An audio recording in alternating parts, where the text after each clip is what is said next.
Al hablar de Centroamérica, es inevitable pensar en el tema del Plan de Paz. Tras 25 años de la firma del Plan de Paz, ¿qué ha pasado en la región? Bueno, es una región en que ha tenido bastantes cambios en este periodo de tiempo.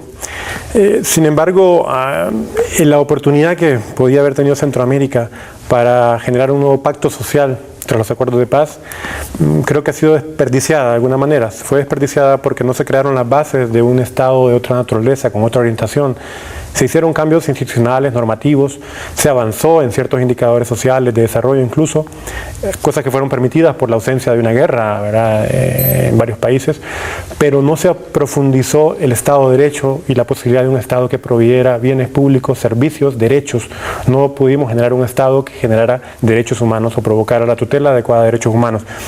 Y ahora tenemos amenazas, sobre todo en los últimos 5 años, que desnudan ese tipo de Estado que tenemos en la mayor parte de los países de Centroamérica, y se está viendo cómo hay una incapacidad para proveer y tutelar derechos humanos a la mayor parte de la población. ¿Cuáles diría usted que son esas amenazas, las principales? Bueno, una amenaza fundamental tiene que ver con el tema de la inseguridad. Centroamérica en general ha sido desbordada por la actividad delictiva, lo que llamamos el Triángulo Norte, sobre todo por el crimen organizado ligado al narcotráfico, y presentan, por ejemplo, tasas de homicidios de las más altas de Latinoamérica. Algunos variantes son los últimos años, pero eso nos dice... Las 2 ciudades más peligrosas del mundo. Sí, están fuera de una ausencia de un conflicto, en ausencia de un conflicto bélico. Tenemos a Tegucigalpa, San Pedro Sula, Ciudad de Guatemala, San Salvador, una ciudad muy peligrosa. Entonces, el pacto por la vida en Centroamérica, en buena parte donde vive su mayor parte de su población, se ha roto. Y frente a eso se han privilegiado respuestas represivas que han significado en muchos casos remilitarización del Estado, que ha generado unas externalidades negativas que nos acercan, no es la misma, pero nos acercan a condiciones a las que tuvimos represivas en otras décadas pasadas, ¿no? Entonces el tema de la seguridad, pero también el tema económico, ¿no? La crisis económica reciente también mostró la vulnerabilidad de Centroamérica, y esto se manifiesta sobre todo en el tema del empleo. La precariedad del empleo se ha agudizado en la región centroamericana. Las apuestas a un modelo abierto que tiene sus ventajas, pero también tiene sus limitaciones por no haber tomado otras medidas colateralmente, ha mostrado y nos muestra que más o menos 2/3 de la población económicamente activa en Centroamérica tiene un empleo informal precario, lo cual significa un salario inadecuado, no tiene seguridad social, riesgos laborales no cubiertos. Entonces digamos que ahí tenemos 2 aspectos, no son los únicos, que nos muestran este deterioro en la región. Ok, referido al tema de la remilitarización, palabra complicada, entonces tenemos que el Plan de Paz, para terminar de redondear ese tema, no logró todo lo para lo que estaba planteado. Quedó pendiente por ahí de pronto el desarme y la reinserción social. Se logró el cese al fuego, nada más. Sí, se logró evitar el conflicto bélico entre las partes en contienda, pero no se aprovechó para crear un pacto que empezara, por ejemplo, con el desarme de una región donde hay centenares de miles de armas ligeras, que explican el 70-80% de los homicidios, por ejemplo. Muchas de las personas que estaban en los grupos en contienda fueron reciclados en las propias fuerzas militares y policiales de los países, o en compañías de seguridad privada, o por el crimen organizado, de manera que están siempre activos. Estamos en las mismas. Posiblemente hay la experiencia de algún país, donde, tal vez el caso nicaragüense, donde la experiencia de la desmovilización y el desarme fue un poquito más profunda, ¿no? Pero en los otros países, ¿verdad?, en Guatemala, El Salvador y en Honduras, que tenía un efecto indirecto por el tema de la guerra, aunque no la tenía en sí mismo, hubo un reciclaje y las armas circulan por la región fácilmente. Bueno, en primer lugar, yo pienso que como las declaraciones de las Naciones Unidas nos da el derecho de tener nuestras propias organizaciones, porque eso es una de las cosas que siempre hemos comentado, que la asociación o la junta directiva no es un ente del Estado, no es de la comunidad. Las asociaciones de desarrollo. Y tenemos el derecho de formar nuestra propia organización y para luchar por nuestro derecho, que la cual, digamos, se nos ha negado. ¿Solamente eso o habría otra cosa? O sea, lo primordial es la forma de organización. Por la razón es que,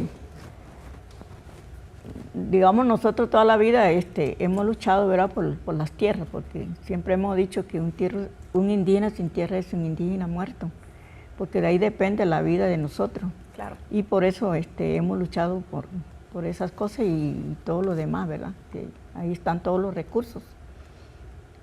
Don Javier, ¿usted va a aportar algo? Sí, justamente quería apuntar, efectivamente, creo que me parece que lo que doña Luisa atinadamente plantea, hay que plantear en dos dimensiones.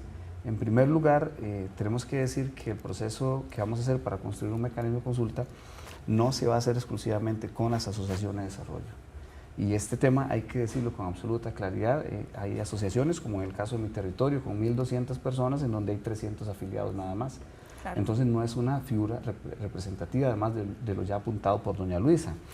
Pero además el proceso de consulta que estamos planteando desde la presidencia tiene que ver con la participación de actores como la Asociación de Desarrollo, como grupos de mujeres organizadas, como grupos, consejos de mayores, jóvenes, mujeres.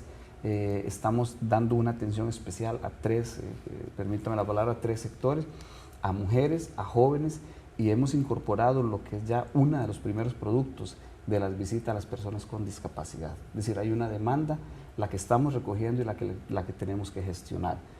Y la otra dimensión tiene que ver con un problema histórico, con una situación histórica que doña Luisa la plantea, es decir, la manera en que las formas de organización, de representación propia de los territorios indígenas pueden seguir rigiendo los destinos de ese territorio. Claramente hay una imposición a partir de un reglamento de la ley indígena del año 78 que impuso a las asociaciones de desarrollo como figura representativa y que ha creado problemas, no en todos los territorios. En algunos territorios no hay una problemática con eso, pero ciertamente la figura ha venido a mermar, digamos, el ejercicio de una identidad propia, de una tradición y de costumbres, digamos, que pertenecen al territorio. Sí, como decía anteriormente, muchos de esos terratenientes tienen grandes extensiones de tierra, entonces aunque sean menos, ¿verdad?, en cantidad, tienen mucha tierra acaparada. Además tienen mucho mayor recursos económicos, ¿verdad? Por otro lado, en las poblaciones indígenas todavía, como decía doña Luisa, ¿verdad?, muchos hablan su idioma, hablan bribri, tal vez no entienden, aunque hablan español no significa que lo comprendan en su totalidad, entonces hay mucha desigualdad en ese sentido. Y como le digo, esa parte de tener esos recursos económicos, esa fuerza, hace que se vean mucho más, ¿verdad?, en presencia y en violencia hacia los territorios indígenas. Si usted ha visto en Salitre, no hay ningún caso que usted diga un terrateniente fue baleado, fue macheteado, ni nada de eso. O sea, la violencia sí es claramente de los no indígenas hacia los indígenas, porque la naturaleza, digamos, indígena no es de esa violencia, ¿verdad? Y también tiene otro tipo de cosmovisión con respecto a la tierra. Como dice doña Luisa, a ella la trataban de que ella no trabajaba su tierra, y eso no es así. Hay otras formas, digamos, que no es exactamente extraer todo lo que hay en la propiedad, ¿verdad?, y desaparecer la madera y digamos, el bosque. Entonces hay todavía mucho, digamos, de ese tipo de desigualdades, y sí, pues lamentablemente los terratenientes, aunque son en menor cantidad, tienen un poder incluso hasta judicial muy grande, y eso realmente es lamentable que todavía existan esas condiciones para luchar por la tierra. Sí, en el caso mío yo he sido amenazada, y mis peones también, con arma y con machete y todo eso. Es para que no siga reclamando las tierras o deje las tierras, ¿verdad? Pero ahí estoy haciéndole frente. O sea, hay amedrentamiento de personas no indígenas con uso de la violencia para que usted salga de su tierra. Sí. Me referí precisamente a que los 4 son personas sordas. Se supone que por la Convención de Derechos de las Personas con Discapacidad ese es el concepto, digamos, correcto que se debe utilizar. Pero así es como me debo referir, digamos, a ustedes, o hay algún concepto, ¿verdad?, en que sea, digamos, más apropiado para poder hablar de la población sorda. Bueno, efectivamente, las personas sordas, la manera adecuada de decirles es sorda, no pueden decirles sordomudos, porque nosotros como personas sordas y como diversidad de personas sordas que habemos, pues tenemos habilidades para comunicarnos de diferentes maneras. Ignacio, ahora que precisamente Gloriana planteaba el concepto de sordomudos, es algo que se usa mucho, o sea, en realidad la gente normalmente, ese es el concepto que utiliza. ¿Por qué está mal utilizado? ¿Qué es lo que realmente es, digamos, por qué no es un concepto adecuado cuando uno se está refiriendo a las personas sordas? Como usted bien mencionó, ese sordomudo es igual como darle una menor categoría. y no está correcto. No estamos de acuerdo nosotros con esto, porque de alguna u otra manera nos lastima como personas. Es una forma de insulto hacia nosotros y así lo sentimos. En la comunidad, para nosotros la información que debemos explicarles es que somos sordos. No es correcto la expresión sordo-mudo. Somos personas sordas. Simplemente eso, un sordo. Y nos sentimos satisfechos usando ese término así. Jeremy, usted como instructor también del ESCO, ¿cómo se trabaja o cómo uno logra, digamos, decirle a las personas que efectivamente solo decir, digamos, o solo utilizar a la persona sorda la adecuada? Porque me imagino que constantemente en su trabajo esto, digamos, es algo que se repite y se repite y se repite. Sí, es cierto. En mi experiencia como profesor del ESCO, siempre, todos los días, por ejemplo, tengo estudiantes y les estoy enseñando. Y esto significa enseñarles correctamente cómo se le menciona a las personas sordas.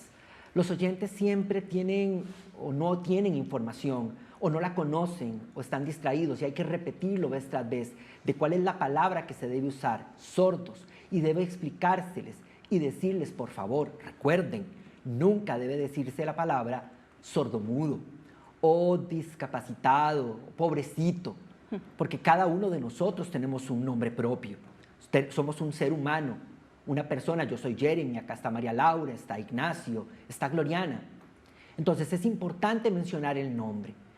Pensar, por ejemplo, en la situación de discapacidad, no. Sí, comprendemos y es parte de ese proceso que sucede. Aquí la discusión es que en algunos países o en algunos casos se produce una especie de disociación entre un conjunto de valores que nosotros podríamos llamar derechos humanos, que es la igualdad, las libertades de asociación, de expresión, de tránsito, de reunión, etcétera, con la legislación.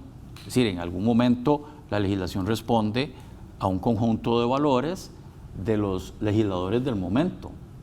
Y cuando nos damos cuenta que hay una diferencia entre lo que podríamos considerar que es lo justo, lo equilibrado, como una persona lo podría ver bajo utilizando unas reglas de sentido común, puede chocar con una legislación producida por personas que razonaban de otra manera. Ese es el eterno conflicto entre los valores y las leyes, ¿verdad? Creencias, convicciones y las leyes, y por eso tenemos que estar constantemente adaptando nuestra legislación a los cambios de valores de las personas. Pero en este caso es curioso porque nuestra Constitución nunca dijo que estaba limitado el matrimonio entre hombre y mujer, sino que dice el matrimonio es el fundamento, la base de la sociedad y necesitará el apoyo del Estado y tal, artículo 51, pero no calificó el matrimonio. La legislación inferior, ¿verdad?, el Código de Familia y otras normas dicen, no, es que el matrimonio es entre hombre y mujer. En otros países probablemente tengan la definición en la Constitución. Entonces las leyes son iguales que la Constitución. Pero aquí no. El obstáculo era que la Constitución tiene una concepción neutra, y la ley, el Código Civil decía, de familia decía, no, es que solo en hombre y mujer. Entonces, para no hacer muy larga esta primera explicación, al presentarse los primeros casos contra el Código de Familia, es decir, pero ¿por qué usted Código de Familia dice que es solo entre hombre y mujer si la Constitución no tiene esa definición? La Sala Constitucional le asignó un contenido a la Constitución que no tiene, ¿verdad? Yo soy de la teoría de seguir las leyes y las constituciones y los tratados un poco más cerca de su texto, porque si le agregamos o le quitamos, nos convertimos en legisladores quienes no somos legisladores. Exacto. Bueno, la Sala Constitucional le asignó ese valor a la Constitución diciendo, no, es que tenemos que entender que allá en la Constitución de manera implícita se refiere solo a hombre y mujer. Entonces estuvo durante ese periodo, digamos, en vigor la prohibición. Después, en un caso que era diferente, el de la colegiatura obligatoria, la Sala Constitucional de Costa Rica dijo que las opiniones consultivas de la Corte eran vinculantes para Costa Rica si las pedía, y quedó por ahí la sentencia. Eso no lo dice la Convención sobre Derechos Humanos, y eso no lo ha aceptado ningún país y no lo ha dicho la Corte, pero lo dijo la Sala Constitucional. De manera que cuando ya había dicho eso, que eso es como agregarle contenido a la Convención, ¿verdad? Se produce este nuevo caso contra, ahora sí, el Código de Familia, y se unieron las dos cosas. Ya se había dicho que las opiniones consultivas son vinculantes, se produjo esta opinión consultiva que pidió Costa Rica, y por lo tanto, al decir la Corte Interamericana de Derechos Humanos que el matrimonio era igual entre hombres, mujeres o personas del mismo sexo, ya el Código de Familia quedaba sin sustento. Claro. Es como una cadena de hechos, y ahí se produjo esta sentencia que permitió entonces, al anular el Código de Familia, entró en vigor el 26. Tal vez pensando en la pregunta anterior se me quedó algo importante que reseñar, y es que esta violencia explícita que hemos tenido en el país, no podemos dejar de mencionar el caso del compañero Sergio Rojas, que justamente tanto Silver como Jorge, hace un año estuvimos en Salitre conversando con él, dialogando con él de parte del proyecto, y que fue un golpe durísimo, política y yo diría que emocionalmente al equipo del proyecto, y obviamente a nivel nacional creo que el país todavía no sabe lo que perdió con el asesinato de Sergio, un gran defensor de derechos humanos. Y bueno, para responder la pregunta, yo hoy decía en la conferencia que Barbados es un divisor de aguas epistemológico y político. Y epistemológico porque comentábamos que el encuentro, Barbados es el encuentro, una reunión de académicos, fundamentalmente casi todos antropólogos, que venían trabajando haciendo etnografías en territorios indígenas de una gran violencia en los años 60 y 70, y es epistemológico porque el simposio tiene el nombre, este encuentro tenía el nombre, o esta reunión de académicos tenía el nombre Simposio de Fricción Interétnica. Y fricción interétnica es un término acuñado por uno de los académicos, Roberto Cardoso de Oliveira, que ante el poco vacío de teoría que podría explicar la situación que él estaba viviendo, porque la antropología, es importante reseñar que se constituye como disciplina a final del siglo XIX en un contexto colonial, digamos, y obvia absolutamente todos los autores clásicos del contexto, ¿verdad? En cual, sin embargo, la valentía de los antropólogos y antropólogas latinoamericanos empezaron a reflexionar sobre el tema teórico, conceptual, pero lo más interesante de esta reunión es que se reunieron y traspasaron del tema conceptual, epistemológico, y terminaron con una declaración política, que es la Declaración de Barbados, que es una serie de denuncias muy radicales y muy fuertes contra los estados, contra las misiones religiosas y contra los mismos antropólogos. Decía Boaventura de Sousa que producimos ideas revolucionarias en instituciones reaccionarias, y yo creo que esto es un buen ejemplo para pensar el tema indígena y el tema de la antropología, incluso aquí en la misma universidad.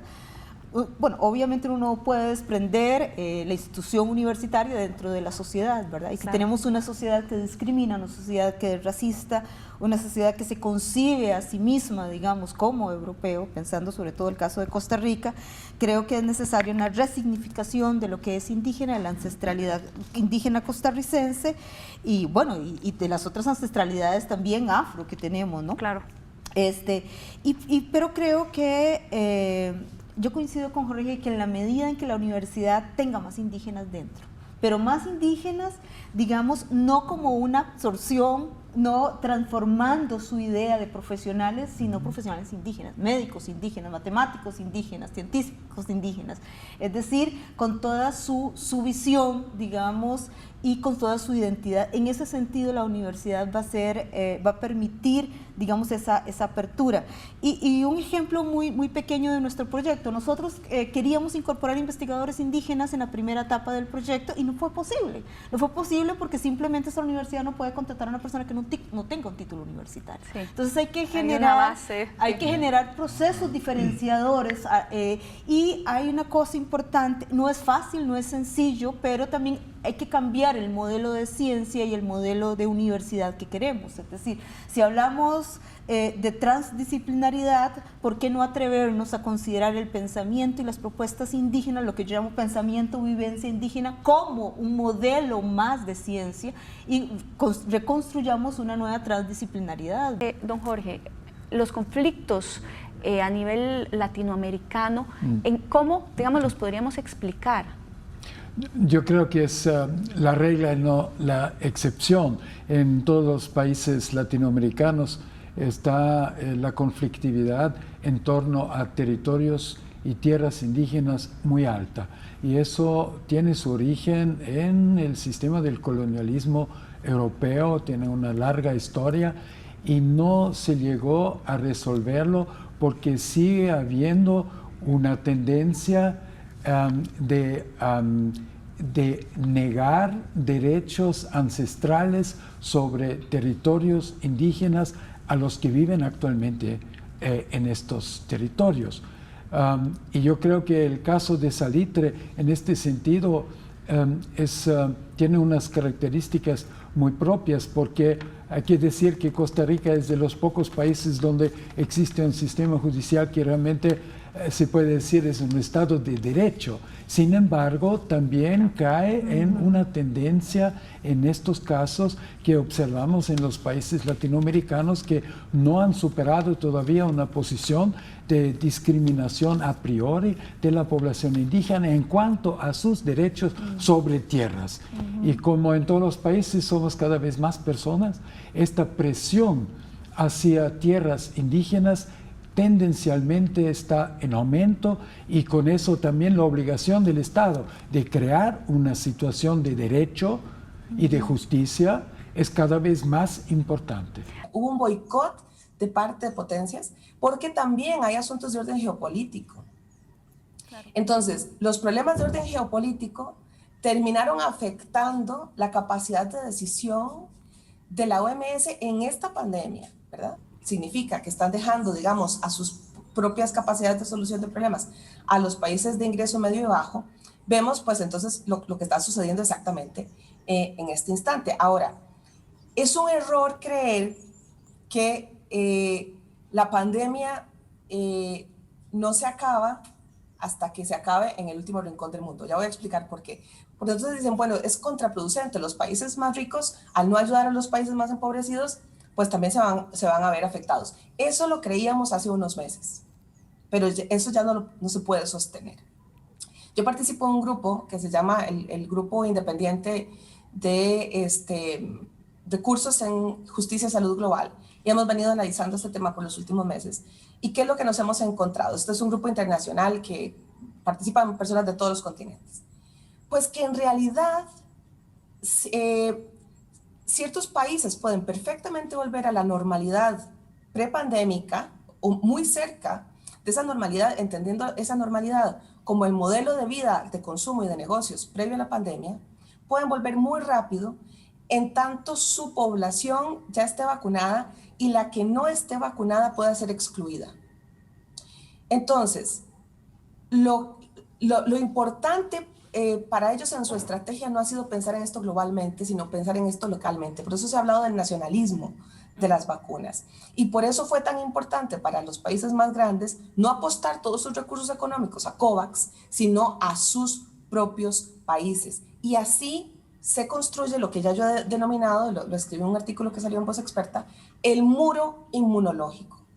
Si ustedes recuerdan el bendito muro de Trump, bueno, más o menos esa idea, pero a través de quién tiene acceso a un recurso como la vacuna y quién no, y por qué les importa y por qué no les importa que ciertas poblaciones tengan acceso a la vacuna. Pero no, además no es solo eso, sino que incluso, aunque tuviésemos de verdad una distribución justa de vacunas, habría que hacer una inversión multimillonaria en los países más empobrecidos para crear infraestructura para la aplicación, primero, para el almacenamiento de las vacunas de manera segura y luego para la distribución y aplicación de las vacunas. Entonces, esto habría implicado que se habrían tenido que movilizar muchos recursos para generar infraestructura sanitaria en países que no la tienen.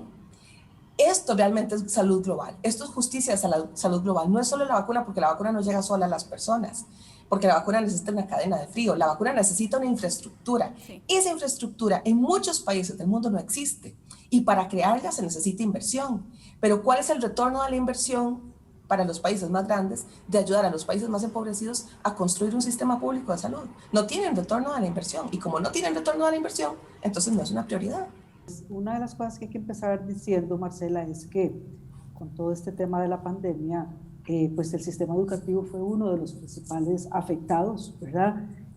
Pues con el cierre total de los centros educativos, pues esto implicó que más de 1.200.000 estudiantes fueran enviados a sus casas y pues por supuesto que esto interrumpe el acto educativo, ¿verdad? El acto educativo es un acto relacional, ¿verdad? Donde pues lo más importante es esa relación entre los docentes y los alumnos.